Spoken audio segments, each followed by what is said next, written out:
Narito po ang News TV Quick Response Team sa Las Piñas, PNP, kung saan kanina nga po ay nagkaroon ng operasyon ng mga tauhan ng Philippine National Police kontra kriminalidad. Sa mga suspect na kanilang nahagip ay tulak umano, pasimuno ng bentahan ng iligal na droga dito sa kanilang lugar. At ayon sa Las Piñas Police, madali nilang nadiskubre ang operasyon ng grupong ito, lalo pat hindi ito ganong organisado. May live report sa Emil Sumangil. Emil?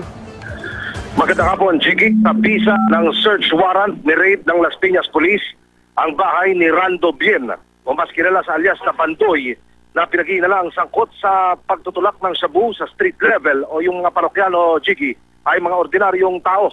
300,000 pesos na halaga ng shabu ang nasamsam ng Las Piñas Police. May nakumpiska ring mga armas na ang ilan ay ina-assemble pa lamang. May mga CCTV camera ang bahay ni Bandoy, Chiki. Sa operasyong ginawa ngayong umaga mula sa labasan papasok sa target area, minarapat ng mga nakasibilyang pulis na gumamit ng motorsiklo para ang galaw nila ay maging disimulado. Pagtuntong sa bungad at looban, dito na nagkatakbuhan. Agad natakip si Bandoy. Sa inuupuan ng misis niya ay tumambad, Jiggy, yung mga sachet ng inilalang shabu.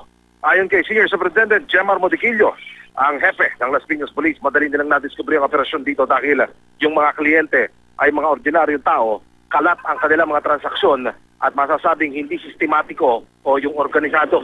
Wala namang payag ang suspect na si Bandoy ukol sa pagkakatakip at paratang sa kanya. Ayon sa pulisya, lalong mas magiging epektibo ang kampanya para labanan ang pagkalat ng shabu sa ating komunidad kung makikipagtulungan ang lahat. Sige. Maraming salamat, Emil Sumangil.